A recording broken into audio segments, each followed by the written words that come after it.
What's up, everybody? Nico Dwyer back for the 10th inning, giving you another episode of This Day in Sports History.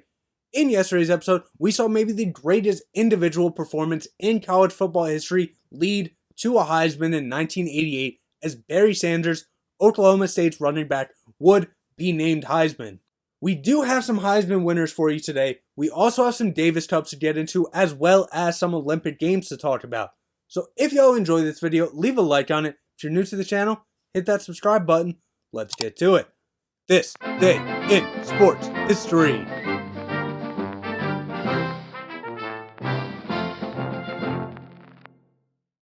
We will start out today in 1909 with the first edition of the Grey Cup, and the University of Toronto Blues would defeat the Toronto Parkdale Canoe Club 26-6, capping off an undefeated season for the Blues. Stay in 1909, and the oldest still operating NHL franchise would be officially established to create the Club de Hockey Canadien, known today as the Montreal Canadiens. Back to the Grey Cup in 1920, and the University of Toronto Blues would win their fourth title, defeating the Toronto Argonauts 16-3. 6 years later, we stay with the Grey Cup, and the Ottawa Senators would retain their championship after a 10-7 victory over the University of Toronto Blues.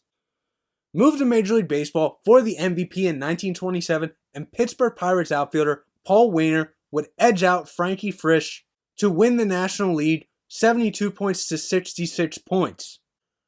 Over to college football now in 1948, and we had the 13th edition of the Iron Bowl, the first since 1907, and Alabama won this in dominating fashion, 55-0, shutting out Auburn to win their 5th of 47 Iron Bowls.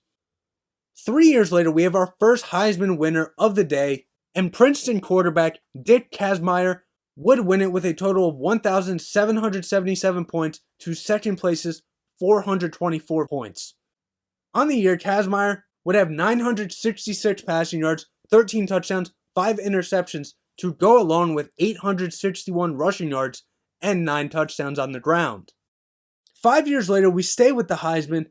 It would go to another quarterback in 1956, this time the Notre Dame quarterback, Paul Hornon, and he would throw for 917 yards, 3 touchdowns, 13 interceptions, but then also have 424 rushing yards, 6 touchdowns to go along with that.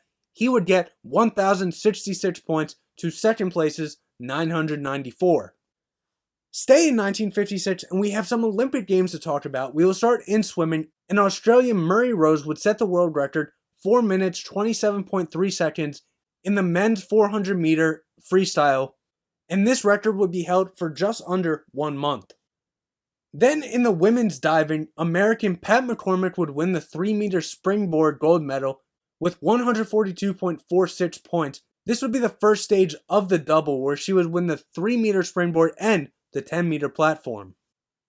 From the Olympic Games, we go over to boxing, and in 1961, Floyd Patterson would win via knockout over Tom McNeely in 4 rounds to retain the heavyweight title for his second time.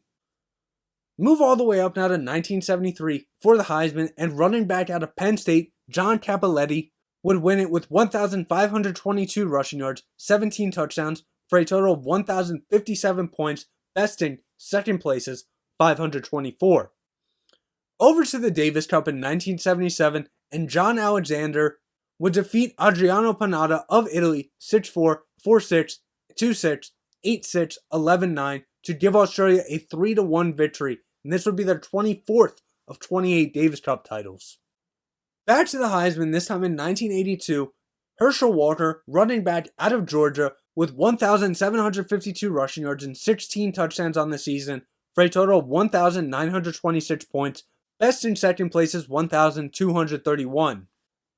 5 years later, we move over to tennis, and at the season-ending ATP Masters Grand Prix, defending champion Ivan Lendl would win his 3rd straight after defeating Mats Wilander 6-2, 6-2, 6-3 in a straight set sweep in the final.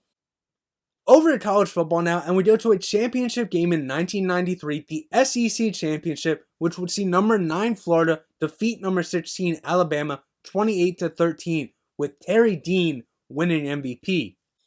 Over to the Davis Cup now in 1994, and Sweden would defeat Russia 4-1 to win their 5th of 7 Davis Cup titles.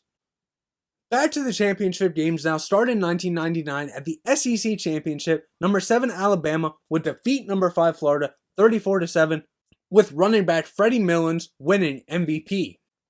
5 years later, stay at the SEC Championship game in 2004. This time, number 3 Auburn would defeat number 15 Tennessee 38-28, with quarterback Jason Campbell winning MVP.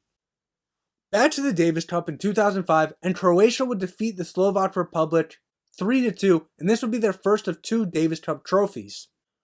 We have 3 championship games to get into in 2010 now. We'll start with the SEC. Number 2 Auburn would defeat number 18 South Carolina 56-17, with quarterback Cam Newton winning MVP.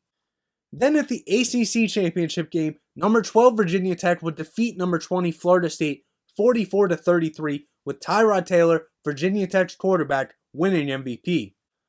Finally, in the Big 12 Championship game, we had number 10 Oklahoma defeat number 13 Nebraska 23-20 with a game-winning field goal, 8 minutes 30 seconds left in the quarter. Then their defense held strong to win it out.